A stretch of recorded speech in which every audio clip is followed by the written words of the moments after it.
welcome to another exciting episode of the Expanded Fandomverse podcast. The Expanded Fandomverse, the only Star Wars podcast about you, the Star Wars fan.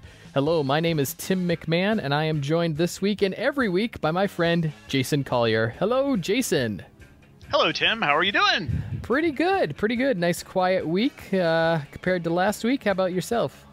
Yeah, a little less on the front of rumors and speculation. So I spent less time pondering episode 7 and more time preparing for today's show. Yeah, I did too. In fact, I did something for the show. I have set up a telephone number that people can use to give us a call. They can call, leave a voicemail, and if you leave a good message, you'll probably hear it in the show in the future. So grab your pen and pencil. Here we go. Here's the number. 205-383-3663. Once again, that's 205-383-3663. And we'll have this on our website as well. And that spells? I wish it spelled something. You know, I tried really hard to find a number that spelled something, but I couldn't find anything, so... We'll just say it's an alien language. There we go. Yeah, it spells something in Huttese. There we go. Evo Papa. So call 205 and leave us your thoughts on the show. Yes. It does not spell Ichuta because that would be rude. That's like the only swear word in the Star Wars movies, in my opinion. It's like Ichuta. Oh, how rude! Because in my mind, oh yeah, you know what that means. That's the Star Wars F-bomb. That's what I'm thinking. Uh-oh. Yeah.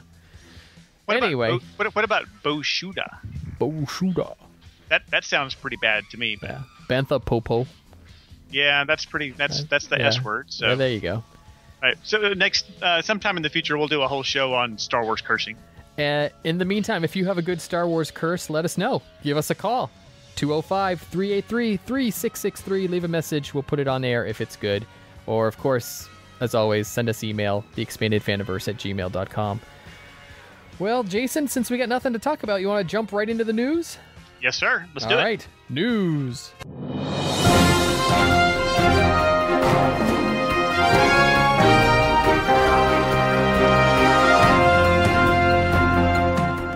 This week, on an episode of Conan on TBS, it featured Star Wars actress and Uber fan. Well, she's not a Star Wars actress. She was kind of in a Star Wars movie. Let me explain.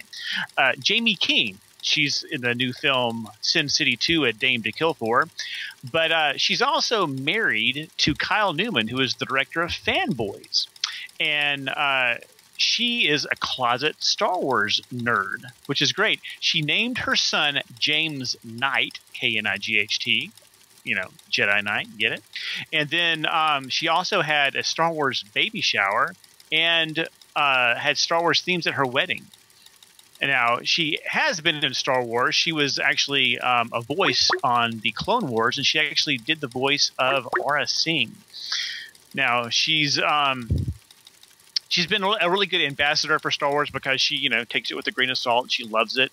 And, you know, obviously her husband is a big Star Wars fan, and that's how she fell in love with him. She saw his jacket, and it said, "I am your father," or something. And so she got excited about that. So anyway, Tim, since she is just a fan, do you think we could get her on the show? You know, she has crossed the line. The line I've drawn in the sand is once you take a check from Lucasfilm, you can't come on the show because you're part of that family. So Expanded Fandomverse is for your everyday average folk. Sorry, Jamie. As much as I know you want to come on the Expanded Fandomverse, no, can't have you. All right, on to our next news subject. Lucasfilm has announced that Star Wars Rebels will premiere with a 1-hour movie titled Spark of Rebellion. It'll be on Friday, October 3rd at 9 p.m. Eastern on the Disney Channel. Following the premiere, regular episodes will air Monday nights at 9 on Disney XD beginning October 13th. Disney XD subscribers will be able to watch Spark of Rebellion a few days earlier, Monday, September 29th to be exact, through watchdisneyxd.com. That's a website. And they can watch Disney XD on their smartphones and tablets. There's an app for that.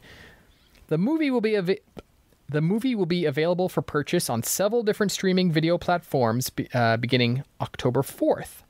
Other dates of interest are Monday, October 6th. That's when the 1 hour movie will re-air on Disney XD at 8 p.m. Eastern. And Tuesday, October 14th, when the premiere movie's DVD will be released in the United States. I'm very excited for Rebels. The previews I've seen look awesome. Now, Jason, I'm sorry to say you don't have Disney XD on your cable package. How do you plan on keeping up with the show, man? Well, I guess I can watch the first hour-long episode on Disney Channel, like I said, but since I don't have Disney XD, I'm either going to have to, I guess they'll probably, maybe they'll have it for sale like they did on iTunes, maybe, and either that or I guess I'll have to wait a year for Netflix to show it, so nobody can spoil anything for me. So I gotta wait a year for it. Oh. It's pretty sad. I'm not looking forward to that. Who knows? Maybe I'll pony up the extra $15 to get to the next platform of Dish Network and get it. But I don't know. For right now, I'll just listen, and if it sounds like it's getting good enough, I'll go do that. Now, Tim, are you still a gamer? I when I have the free time. I enjoy games, but like I said before, they're an awful waste of time, and I feel guilty when I play games. Well, the new game Star Wars Commander is available for, is it iOS? Yes. This is going to be available for the iPad, iPhone as a free download. Now, I guess it's not available for any of the I guess it's not going to be available for any of the Android devices. I don't know. It just says it's like for iOS. So anyway, it's based on a game it's modeled after a game called Clash of Clans, which I'm not a gamer, so I haven't heard of that. But anyway, you'll be able to play this on your little Apple mobile device, and you'll be able to command an AT-AT or TIE fighters as part of the Empire, which sounds really cool. And you'll be able to call on iconic heroes like Han Solo and Princess Leia and the Rebellion to aid you, I guess, if you play for the good side. You'll be able to build and defend a base, so you might actually be able to defend Echo Base better than the Rebels did. You'll also be able to strategically deploy powerful armies and units across the galaxy. And it sounds like a pretty in-depth thing. It's you'll be able to also travel to different planets and have special missions. And so it sounds pretty in-depth for an iPad. This sounds like you said, Tim, though, a monumental time burner. Have you played any games like this? And, I know we used to play games like this on the PC, but have you played anything this deep in the on a mobile device, or would you rather stick with something that you can just pick up like Angry Birds every now and then? Well, I saw the trailer for this actually today, and it looks great. It's the old real-time strategy type games, which I love that genre of games. When it does come to Android, I'll probably get it, and I'll admit I'll waste a few hours on it. It's one of those games that's free to play at first, and then as you get further into the game, there's upgrades you have to buy. So I'll play. They hook you. They do. They hook you in, yeah. I'll play until it costs money. That's for mobile games. That's my limit. I'm not going to spend money on mobile games. That's just my personal line in the sand. I agree. All right, Jason. This is a big week for birthdays. Someone turned 40 this week. Yeah, it was Ray Park. Yes, and someone else, right? Yes, and me. And you. I hit the big 4-0. Hey, 4-0's not so bad. It could be 80. Kenny Baker turned 80 this weekend as well. Oh, happy birthday. Bless his little heart. Yeah. Well, that wasn't... No, it's quite all right. That wasn't the only Star Wars birthday this week. Star Wars Collectors Archive. It's a website, and it was the first Star Wars collecting website on the internet. It celebrated its 20th anniversary. Along the way, the archive was a place for many firsts. They unearthed previously unknown Kenner toy concepts. They played a small part in collectors' awareness and interest in toy prototypes. They were the first to share information on and photos of bootleg Star Wars toys on the internet. They built the first and still the largest searchable, browsable database of Star Wars items known to exist. They have published extensive information on available items and rarities in areas such as store displays and micro collections, coins, cast and crew items, posters, 8-tracks, excuse me, and on and on and on. They have put a lot of stuff out there. So we want to give congratulations to Gus Lopez and Duncan Jenkins. These guys are uber collectors over at the Star Wars Archive. THESWCA.com. As a side note, Gus and Duncan have written some great books, which I highly recommend. I have them on my shelf. Books about collecting, about prototypes, and other rare collectibles. Go find those books. They're awesome. Now, Jason, you're the collector here among us. Have you used Gus and Duncan's site as a resource over the years? It is one of my favorite Star Wars sites. Back in the day, it was called Toys R Gus because Gus Lopez was the main contributor to it. And, of course, I think they got a little cease and desist letter from a certain toy chain. Oh. And, but then they changed it. And I tell you, you could spend hours in there just looking at the cool stuff that these guys, and these are not just the two guys that we mentioned, Gus and Duncan. These are like collectors from all over the world who have collected these things. And it's a great resource because I don't actually have the two books, the two newer collectible books that came out that Gus and Duncan have done that you have on your shelf. Although my birthday was last week and you could send me some.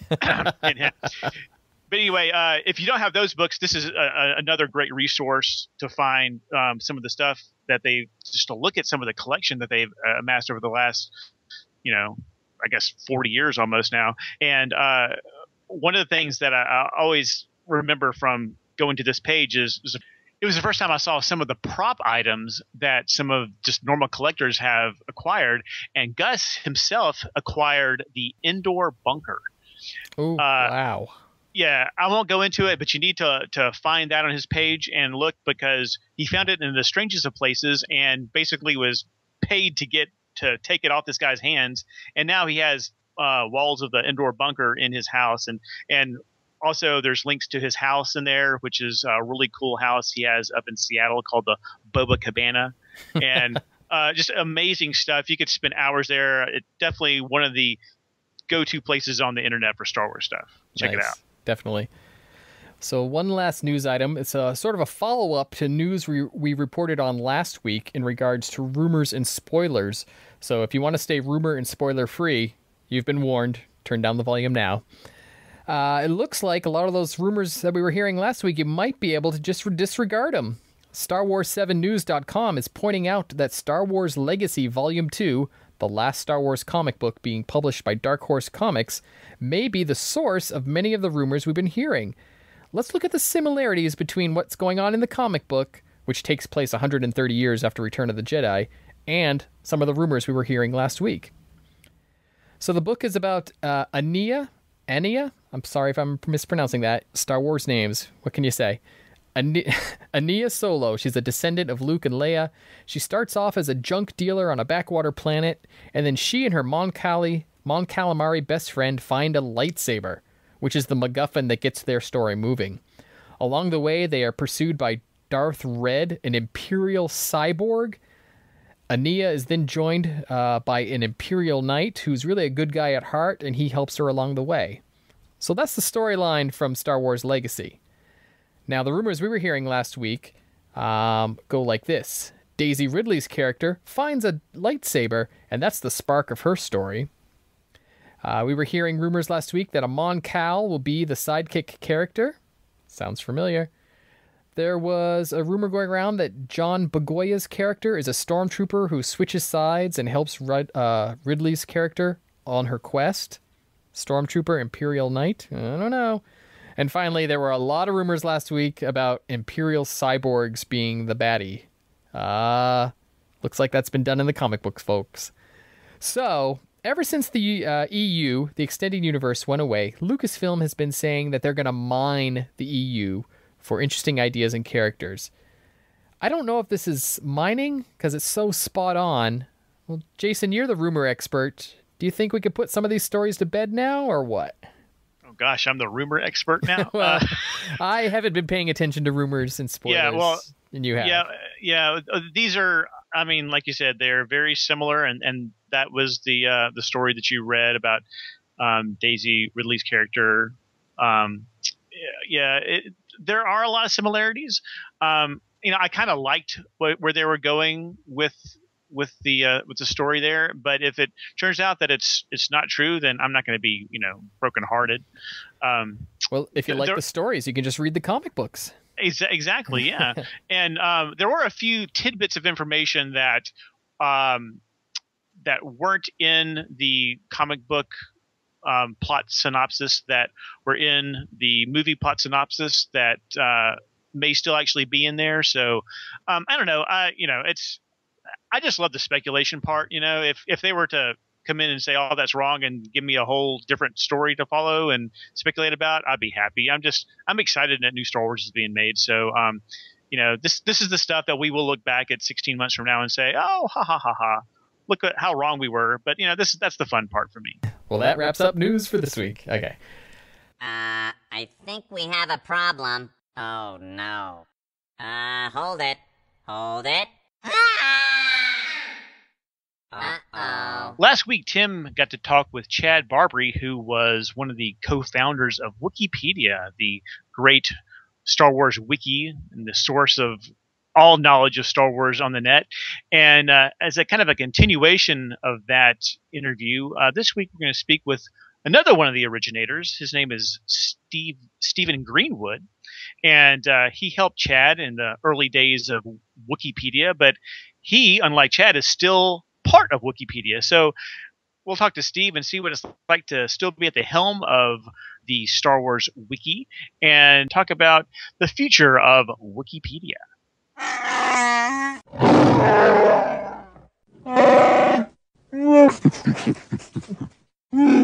Right, we're talking today with Steven Greenwood, and he is one of the head honchos over there at Wookieepedia. Hey, Steven, welcome to the show. Thanks for joining us. All right, thanks for bringing me down. All right. Now, all of our guests, we before we get into what they're doing with Star Wars fandom, we like to ask them a general question about their Star Wars beginnings. So I'd like for you to tell us about your Star Wars origin story, how you were first introduced to Star Wars. Well, I'd probably, since I'm a child of the 80s, I kind of grew up into it. Though the funny thing is, I just missed Return of the Jedi when it released. I was born in '84. It came out in '83, so I didn't really see them in that respect. But the special edition was probably the way that they were reintroduced. So it pretty much started out for me when I saw the special edition, and seeing them there on the big screen kind of brought everything together for me. And then, when I was 15, I got to the prequels, and they just kind of fit in for me. I guess it was, for my age group, so it didn't feel too childish. I wasn't one of those that was offended by Jar Jar Binks. I actually just kind of grew into it. And naturally, as I got older, the prequels got older, and they got a little bit more adult as well. And that was a while before we even started the Wiki project. Okay, well, let's get into the Wiki project. Now, Tim already spoke with Chad about the early days of Wookieepedia, but I'd like to ask you about the day-to-day running of the site. Can you tell us basically kind of how it's run, what your role is in the running of it? And it says that you're an administrator on the site, what's called a bureaucrat. And what duty does being a bureaucrat entail? Yeah, the fun term bureaucrat, it's not really a term I've enjoyed having. I mean, it's something that the Wikia people have set up as part of all the wikis. But basically, the role of bureaucrat is just to create other admins. So administrators can be created by other administrators with those higher powers. But really, outside of that, it's more of just a leadership role. I've always treated it as mainly a leadership role rather than creating additional admins. Usually someone else would have gone ahead and done that once someone was voted in. And it does fluctuate. We do get a lot of people that are admins for a while and then kind of fall out because this isn't exactly a 24-hour thing. People, sometimes get on there for a little bit of a day. Sometimes people have entire month-long stretches. It's a very fluid environment. I've tried to keep up with it as best as possible, given real-life events. I've been going to school. I just finished a master's, so it's been taking me away from it for a little while, but I still check in every now and then to see how things are going in the Senate Hall, consensus track, things like that. So my role has just kind of been overseer. I did run the Facebook page for a while. I handed that over to one of our other administrators, to Prara, and he's been doing a pretty good job of keeping it up to date. I've just been kind of, looking it over in the last couple of months since I've been finishing up my schooling, and I'm hoping to get back in. The big thing right now is, I'm sure you know of the Legends announcement back in April. That changed our entire focus on the site. Now we've been splitting a lot of our articles into both canon sections and legend sections. And as a result, I've sort of taken a step back because I'm not really sure what's going to happen next, but it seems like a lot of our editors have a pretty good idea of how to change those articles or split those articles. So I've mainly just been kind of in oversight mode at the moment. I haven't had any major projects except for a couple of good articles I worked on over the last year. So you said basically the whole expanded universe becoming Legends created a lot of work for the site. Personally, yeah, it kept us busy. Yeah, well, personally, what was your thoughts about that big change? We kind of saw it coming. At least I saw it coming as soon as they announced Episode 7, especially given the consideration that they've announced major characters and put them in play in a time period where they would have not otherwise existed. I like to refer to the Chewbacca incident. So Peter Mayhew was announced to play Chewbacca. For the film to exist in the time period it's being set, it automatically conflicts with any continuity past that point. I'm not sure the viewers know, but spoiler alert, back in the day of 2000, I think they killed off Chewbacca. So that was a pretty big event for the EU. And so to reinstate him basically, would have wiped that out anyway. Then the story group came in and said we were creating the Legends content. So that effectively renders any of the EU null unless they go back and use the characters in another way or retell the stories. So I knew it was going to be problematic, but it's something that had to be done. The other big thing is that we have to make sure our links from StarWars.com actually go to the correct articles because they do link to us directly. And since we've split them, they would want to focus on the canon articles. But we also want to make sure that all the Legends material is still there. We're not removing anything. It's just being reshuffled around. Okay, well, something else that recently happened was, I guess you could say it was a crisis. It got a lot of spin in the fan world, was when Leland Chee tweeted out about a possible change in the Star Wars calendar and of how how everything was originally centered from A New Hope and how he was going to change that. He ended up retracting that, but what was your thoughts? Did your heart skip a beat there for a second, thinking you're going to have to change a lot of stuff on the site? I didn't really give it too much thought, just considering that there are about 5 or 6 different timelines that we actually use.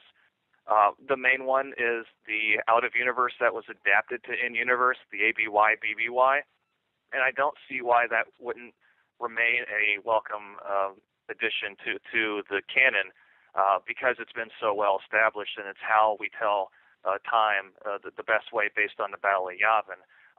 But if he wanted to do one that was external based on the films, I can understand that. We're not going to change that necessarily just because another one's introduced. The other one was already well introduced, and so we had been using that in conjunction with some of the other ones, including the Treaty of Coruscant, the Rusan Reformation, and some of the other dating periods or dating schemes that they have in the EU. So that wasn't like a big thing for me. And again, if he already retracted them, so I mean, I guess they will make their decision from that point on. I'd like to see what they do with the new canon stories that they're coming out with. So the first one being the Dawn, A New Dawn, and that's going to be in the Imperial period, which no one has gone. So that's going to probably establish a lot of things for us. The way I see these new series is probably going to reintroduce a lot of canon that may have been scrubbed otherwise. So then we can start building up our numbers. Legends articles then become canon articles and so forth. And the same with Tarkin and the Lords of the Sith and those other books. Okay, if someone is new to Wookieepedia and they've kind of just been introduced to it, they've never contributed to it before, but they'd like to jump in and make a contribution, what kind of advice would you give them? I'm usually pretty straightforward. I've always gone with the Wikipedia advice since I started there to just be bold and do something, make it, edit. Of course, there's a lot of debate on what is considered a constructive edit, especially since we're very well constrained on how articles are supposed to look nowadays. Every admin will probably tell you something different, but the only way to really get started is to just do something, and whether it's anonymously or actually sign in a user account, which I would prefer, that still helps the wiki in moving forward. If we don't have any edits, then we don't grow as a wiki. Well, now, is there any part of Wookieepedia do you think that needs to be added to that maybe lacking in information?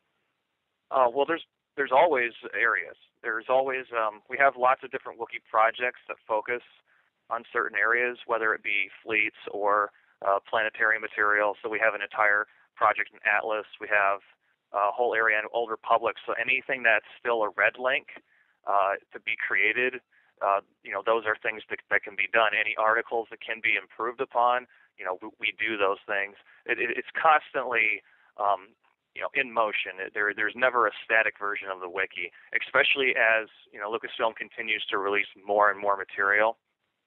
There was a little bit of downtime because of the new announcements and everything, but we are going to be quite busy when it comes to these new books and the new films right around the corner. And I'm sure there will probably be a project set aside just for Episode 7 or for just some of the new books. Well, yeah, when the new material does come out, is there a mad rush of people trying to write and post articles? For example, when Rebels was announced and some of the characters like Chopper, I know that there were multiple new entries created at the same time, which have to be consolidated. So is that? Do you just kind of wait for the people to come in and write the articles and then consolidate them? How does that normally work when there's a bit of new material that's interjected into the site? Right, and of course, yeah, the information shouldn't really be added until the product is final and official. So we do kind of, go against putting out material before something's been published. I've looked at liner notes and things like that, and I've left open links for those. And if something gets created under multiple names, we do just tend to merge them together or determine what's going to be the best name in an encyclopedic format. So in the case of Chopper, we would probably refer to him by his designation rather than his colloquial name, but we would still have his colloquial name in the text. So any redirects with Chopper would first have to go through the disambiguation page with other Choppers, because there's things like Chopper droids and other sorts of things. And then it would link to the correct article. But because that is the defined character name and droid number, we would probably have it under that number. Now, everything has to go through Lucasfilm, and you guys obviously, since StarWars.com links to the site and stuff, you have a relationship with Lucasfilm. What kind of discussions do you have with them? And has there ever been something that they've maybe not liked and makes you take off the site? I don't think there have been any situations where they've told us to remove content. In the very beginning, the relationship was a little tepid because we were up and coming and growing really quickly, but we were producing content faster than the encyclopedia could, and more detailed content. Eventually, it did come to the point where people at StarWars.com said, "Hey, can we link to you guys?" and vice versa. So we try to keep a good positive relationship going. I don't ever want to face the cease and desist from Lucasfilm for something silly. Neither do we. Yeah, but we did actually throw a little prank out there involving one a couple of years ago. So we have fun with the idea, but we know that was just a one-day thing. Tell us about that. So we are known for having April Fool's Day jokes, some better than others, but there was one in particular where we did a fake cease and desist.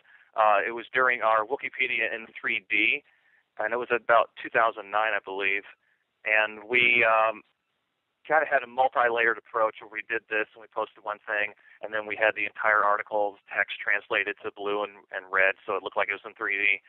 And then I went ahead and put a cease and desist about 6 hours afterwards, just because it would imply that, fair use doesn't exist anymore because the images aren't being used properly. So, oh, look, hey, shut down Wookieepedia. And so many people panicked. And it was funny for a little bit, and then we removed it and said, ha-ha, and came back to normal. And that was an April Fool's joke? Yeah, it was actually 2011. Yeah. Okay. Right. So we're a little infamous for some of those things. I guess so. If somebody looked at the calendar, they probably would have realized that guys were playing right. prank. Sometimes we can get a little bit of a jump because we turn over in UTC time first, and that's about 6 hours ahead of most everyone in the United States. But of course, because Wookieepedia is global, we don't have that American focus all the time, even though a lot of our editors are from the United States. I mean, Chad and I, are U.S., but we also have editors in Britain, Australia, Indonesia, all over the place. Well, that's an interesting concept of the global aspect of it. Tell us, what kind of, do you have any issues with that, or is it a fairly good working relationship with the guys on the other side of the ocean and on the other side of the world? Well, with any community, there will always be situations. There will always be debate and disagreements, things like that. But for the most part, I'd say, over the 9 years, it has held together. We try to remain some, form of community that wants to document the Star Wars universe. That's our primary goal. And so far, we're remaining successful at doing that. Obviously, people do come and go. And the administration will change and the editors will change. But we do generally have editing almost the entire day as a result of having people across the globe. As soon as one set of people go to bed, the other people are waking up and jumping on. If there's anything that we miss, someone else will write it down for us, especially as announcements are made at different times of days for books or big press releases for episode 7 or something. Well, now since it's a digital community, have you guys ever interacted in real life? I mean, do you and Chad know each other in real life, and or any of the people overseas? Well, unfortunately, in the case of Chad, I haven't had a chance to meet him personally, and I do hope to do that one day. We did get together for Celebration 4 in 2007. And a couple more got together for Celebration 6 in 2012. So we do try to use those as launching pads and meet and greet sort of situations. Also, it allows us to talk about things on the site in person, which is a little bit better than trying to type to everyone. But at the same time, because we do it around a celebration, we can all have fun doing the things we love and going to the big Star Wars event. We also had a panel at Celebration 4. We had a table set up at both 4 and 6, so we were able to get our name out like that. We also worked with Bob Vitus of the completely unofficial Star Wars Encyclopedia, so we actually merged tables with him when he was still going strong. And then we've just interacted with a whole bunch of people. We've actually talked to Leland Shee, Pablo Hidalgo, guys like that are into the job of maintaining content. We're doing basically the same thing, just on more of a community level. So we have those interactions, and it's good that we're doing that. I'm hoping that we can all get together this next year for Celebration Anaheim. That's going to be the next one in April, so I'm already looking forward to that myself. Think back to when you guys created Wookieepedia, and did you ever think it would grow to the level that it's become today? That's a really hard question because I had high hopes. I really knew that there was a lot of material from the very beginning. When we started in Wookieepedia, it was just a series of articles here and there, kind of worked on them. I did, other subjects as well, but that was a big focus of mine. And because wikis were starting out as becoming these separate things that could house all this information, I saw it as the next logical step. And we went and we just kept adding material. And then, of course, episode 3 came out that summer, and we had a huge spike. We had a whole bunch of people from the Force.net come over, a whole bunch of other Wikipedians. I actually had a MySpace group at that time period. This is how far back we're going. And basically recruited people that way and just kind of kept feeding it. And within a year, we were already pretty noticeable. I think we already had 15,000 to 20,000 articles within a year. What do you think about? I'm flabbergasted. Yeah. Well, speaking of being flabbergasted, what do you think about? What do you think when you hear that people like Dave Filoni and even George Lucas himself have used Wookieepedia to index something and to find out information about something? Well, you know, is that pretty cool? I can't actually recall a moment where George himself actually touched our wiki. I mean, if he did, that would be glorious. Well, I think there was something where he had mentioned during the Clone Wars, maybe the first couple of seasons of Clone Wars, where it was attributed to the fact that Lucas had actually had to look up something on Wookieepedia because he wasn't sure. Yeah, I'm definitely going to double check on that. I can understand Dave Filoni, considering he has a lot of material he's pulled from the EU, and that's been a primary source for a lot of artists, a lot of authors. I've talked to a lot of them, guys like Joe Caroni, John Jackson Miller.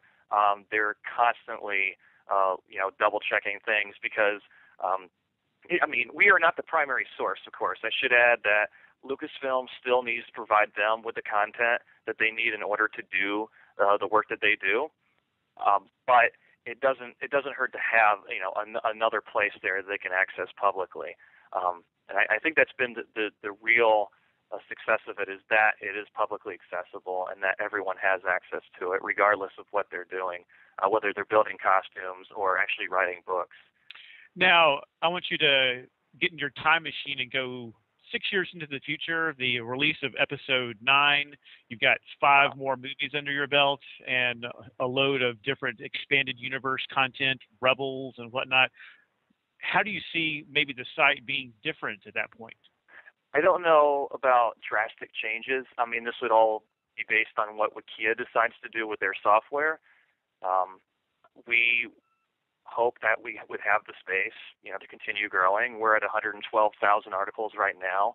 After 3 films and, several media campaigns, I imagine we would probably, we may even double in number, but that's, of course, still too early to tell.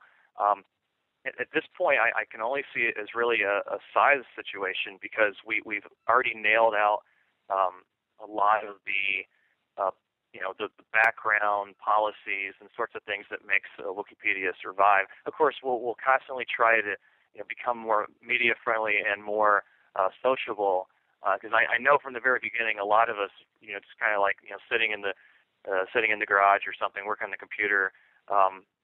Maybe not being as social as we would otherwise, but at least for me personally, it has made me more of a social person just because I've been part of something greater than myself. Well, that's cool. Well, that's kind of all we want to talk about with the Wookieepedia aspect of the show. But we do have some questions that we do ask all of our guests, and it's kind of a little 5-question rundown. We call it our speed round. Basically, we're just going to ask you some quick questions, and they're just questions dealing about you and your fandom. So here we go.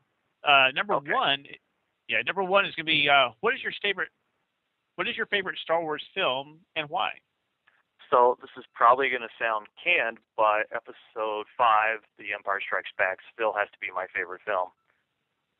I think you're pretty much in consensus with most people out there. It really holds up. It was a different director, so there was a different perspective for that. But because you have a strong cast, you have Mark Hamill coming into his own now, Harrison Ford and Carrie Fisher, plus the introduction of Billy D. Williams as Lando, and everything from the Battle of Hoth to Bespin to the asteroid field. It just all plays together. Being the strong point for the Empire coming back and crushing. It's the downfall of the rebels. It has a lot of emotion, a lot of visceral energy with it. And of course Yoda. I cannot forget Yoda. But all of that together just makes it a very well-rounded film. As a sequel, holding up actually I think better than the first film. And just again, it's still wonderful to this day. Exactly. All right. Next is, who is your favorite Star Wars character and why? This is always a tricky one, considering there's at least 30,000 to choose from.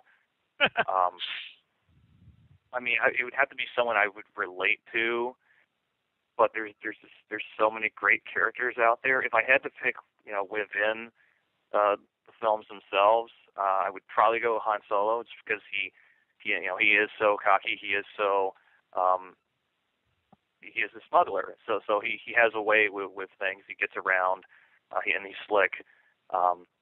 In terms of expanding universe, I really like a lot of the characters they have in the legacy storylines, and even some of the characters from the prequels too. But yeah, it's just really hard. It's really hard for me to pick outside of that. Okay. All right. The next question is about your fandom outlet. Basically, we know that you have spent many an hour on Wookieepedia, and I guess that's probably your passion, is the knowledge and information side. But do you do anything else with your Star Wars fandom? Are you into books? Are you into collecting? Are you into cosplay? Are you into fan fiction?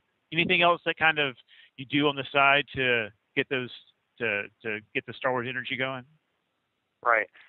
Well, I do some bit of collecting, probably more than I should, and to the help of some of my friends around me, they've become the acquisitionaries of some of my stuff. But I've been attempting to get into more of a role with the 501st. I do cosplay that's non-Star Wars, so I do have some overlap with that. But eventually, it would be nice to probably get into costuming with them. Outside of that, it's mostly been just promotion.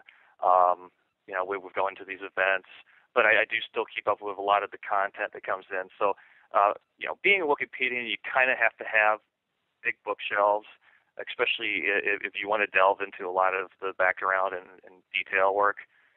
So I do have a fair amount of books and things like that as well. A lot of the really big picture books don't hurt, but that's where I found a lot of the saturated information was and things like incredible cross sections and the central guide. Yeah.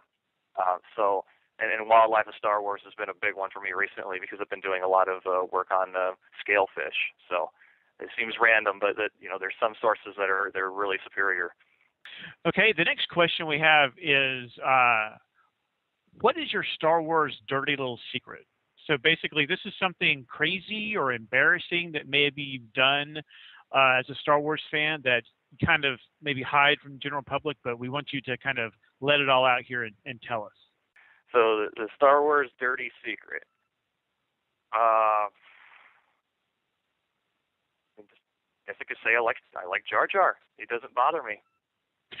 He doesn't bother me at all. Some people are very, very hateful of the character, but I mean, I guess because growing up into it wasn't a problem for me.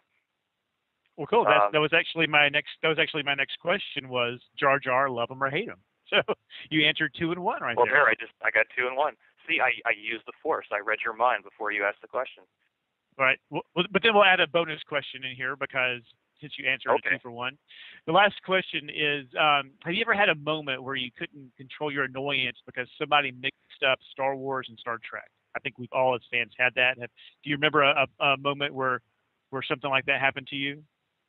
Or maybe it doesn't bother you. Tell us about that. There are, some moments where fans kind of do it, but I think my friends sometimes like to troll me intentionally for that.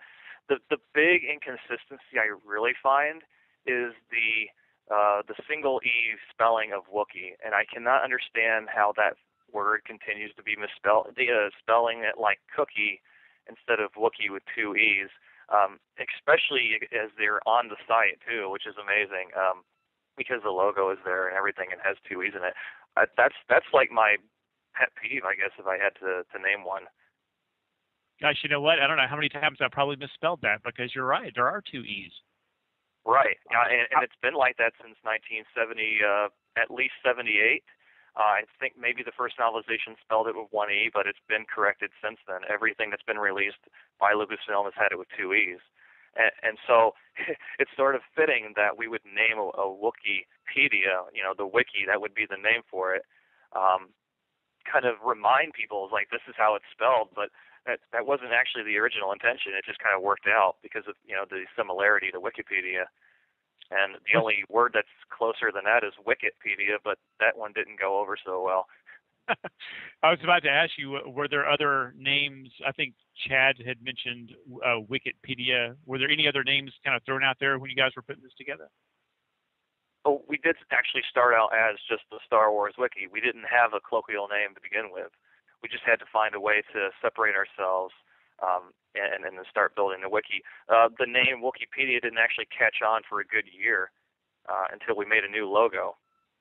So after Tracy Duncan made a new logo for us, we uploaded that, and then we went under that moniker, and then it took off from there. So we've always been known as Wookieepedia, or the Wook. We call it the Wook for short.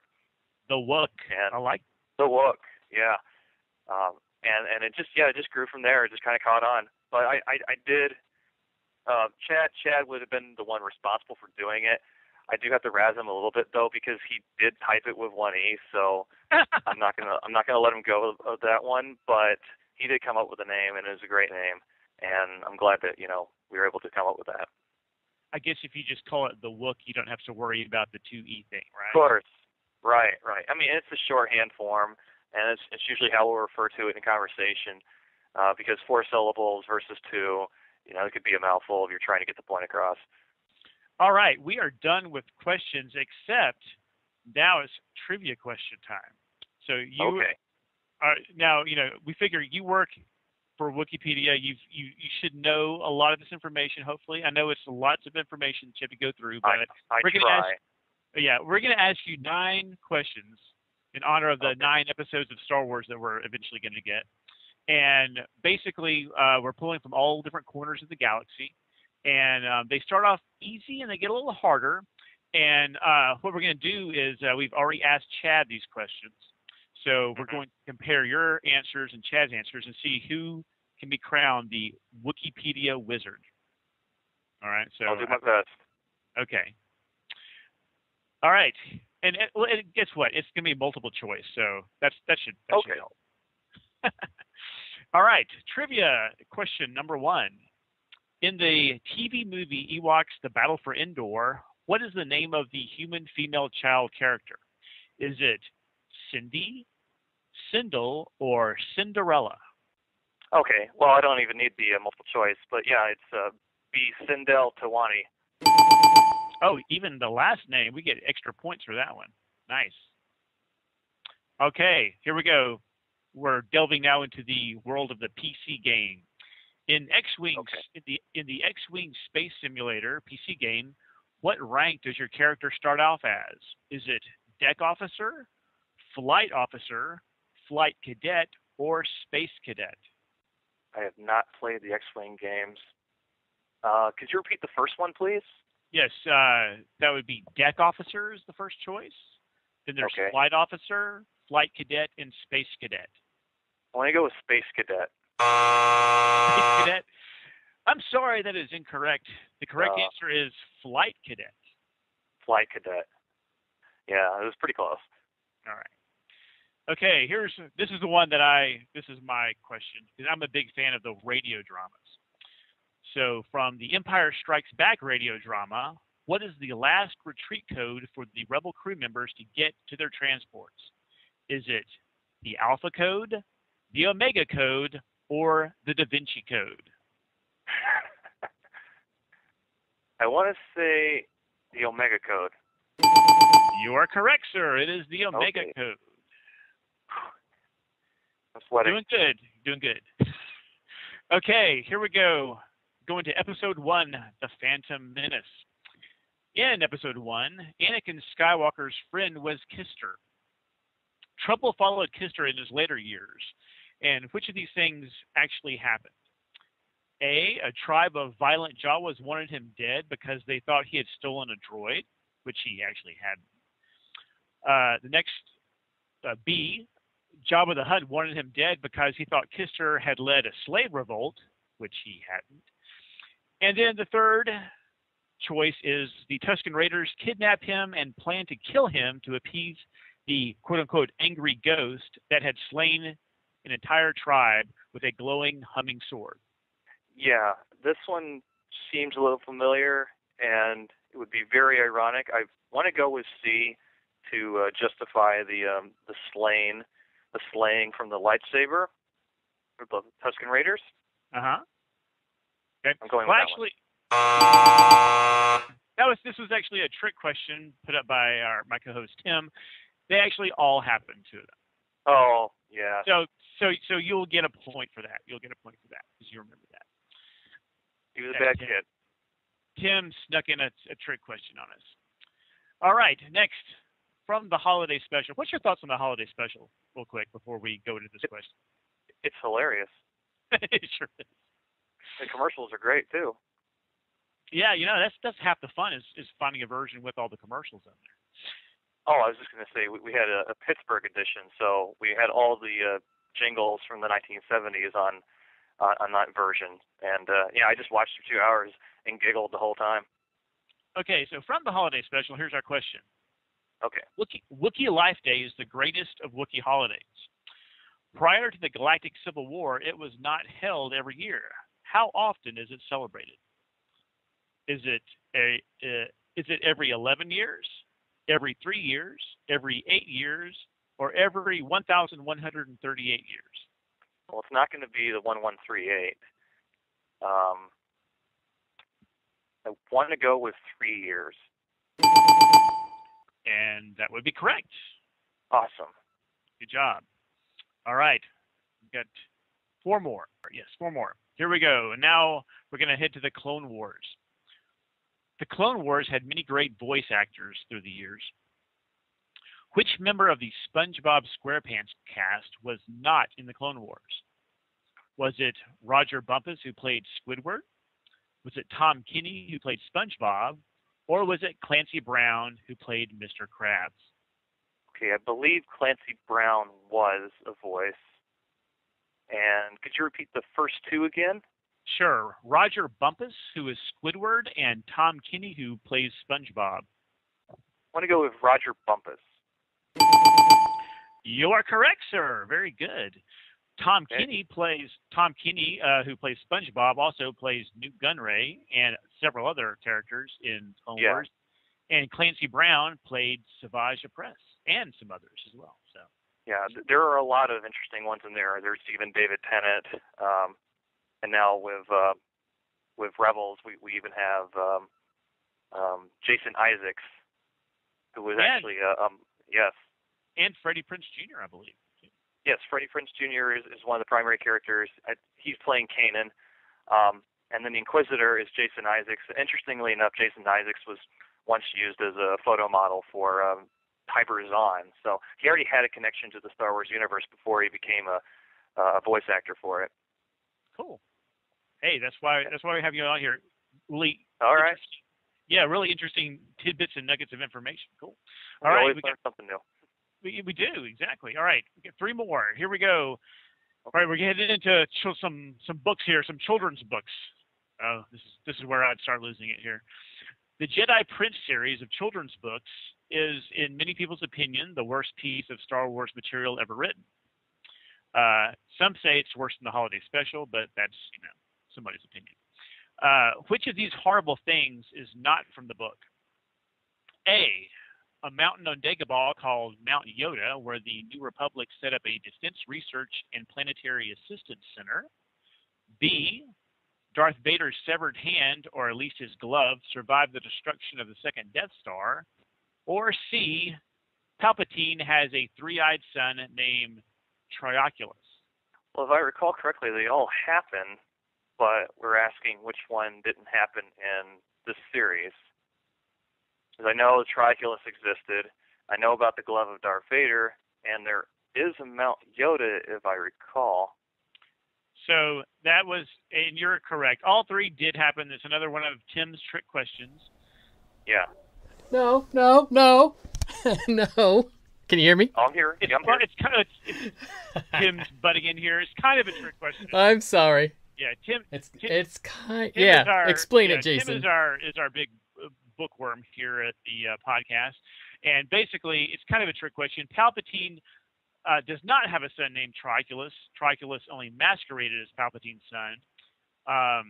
Right. Yeah, there was that switch around. Yeah. Yeah, Palpatine's real 3-eyed son is named Triclops. Okay, Triclops versus Trioculus. So then C wouldn't have been the correct one. Yeah. So Tim, tell us what I did wrong here. he said all three things happened. And in fact, the third one did not happen. Okay. His son is not Trioculus. His son is Triclops. Triclops. Yeah. Fair mistake, I guess. So does that open up the door for the Star Wars Masters of the Universe crossover right there? Because there's a Triclops there. I don't know. Anyway. Okay. And that's something that's probably not going to get referenced for quite a while. Okay. All right. Sorry, Tim. I messed up your question there. Yeah. No, I'm sorry to interrupt. It's okay. I'll be quiet now. You can go away now. Just kidding. Bye-bye. Okay. Two more questions. In Return of the Jedi, we meet Moff Jerjerrod. And in A New Hope, we have Grand Moff Tarkin. But in that galaxy far, far away, there are other levels of Moffness, which is not a real Moff rank. Is it A, High Moff, B, Middle Moff, or C, Under Moff? I'm going to go with B, Middle Moff.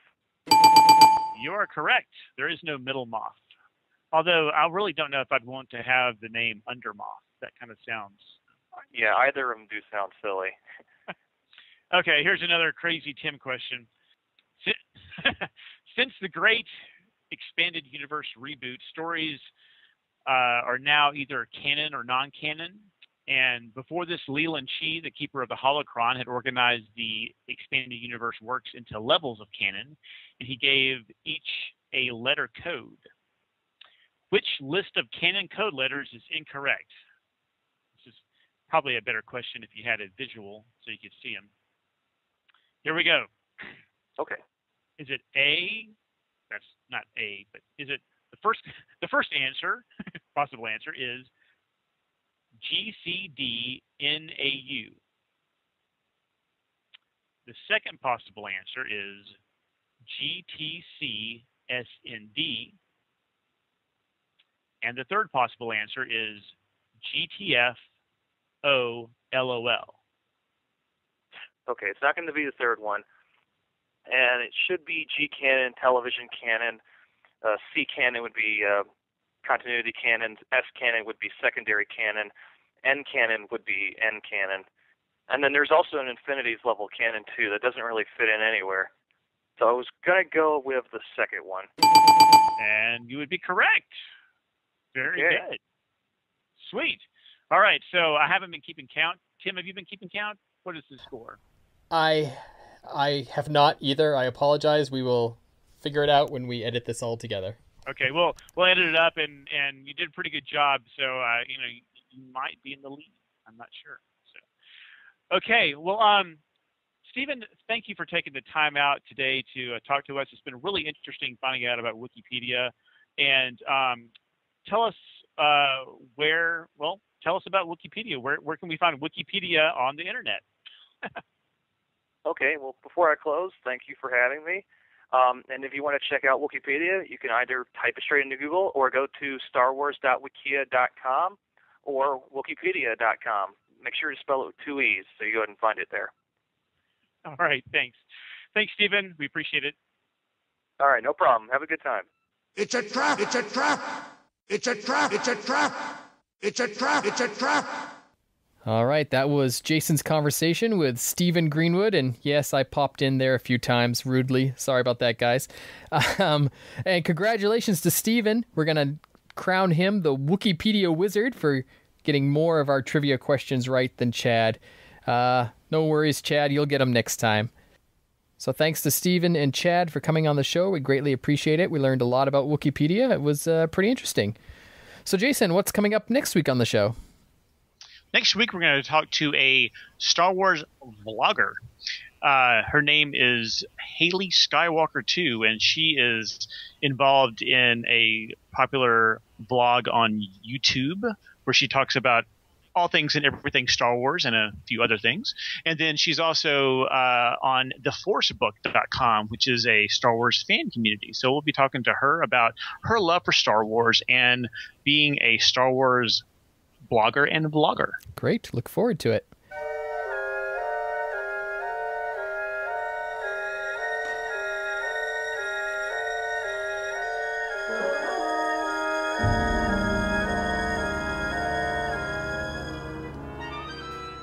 All right, Jason, last week we announced the winner of the very first Jason's Jawa giveaway.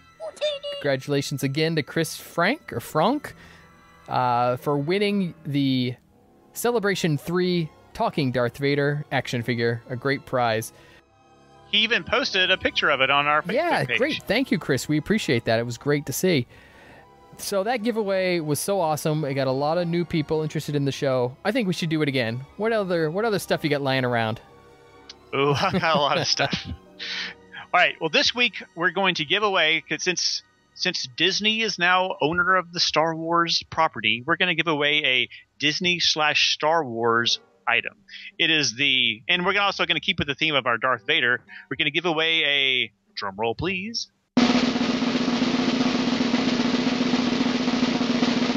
Darth Goofy. Oh.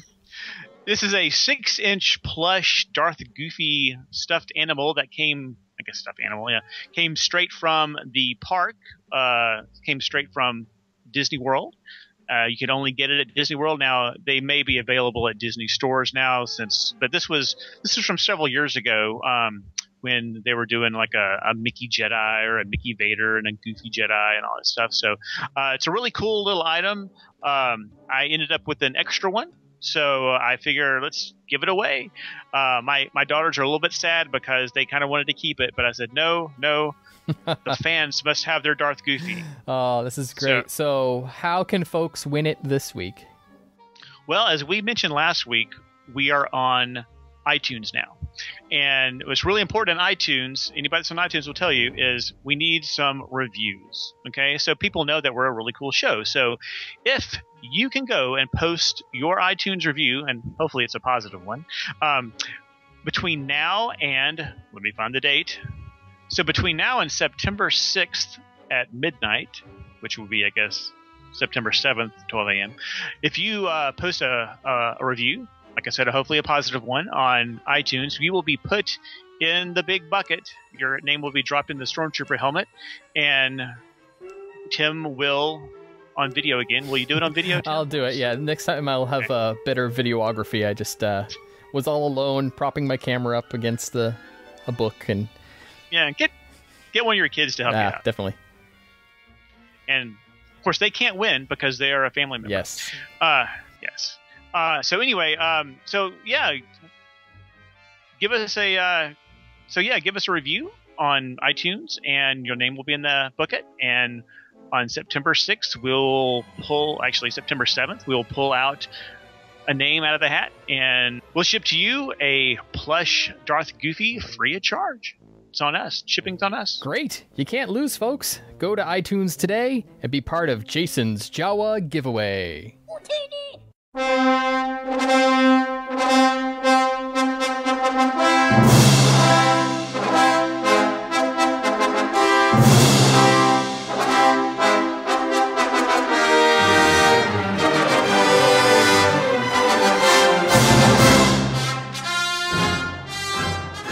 All right, that wraps up another awesome episode of the Expanded Fandomverse podcast. The Expanded Fandomverse, the only Star Wars podcast about you, the Star Wars fan.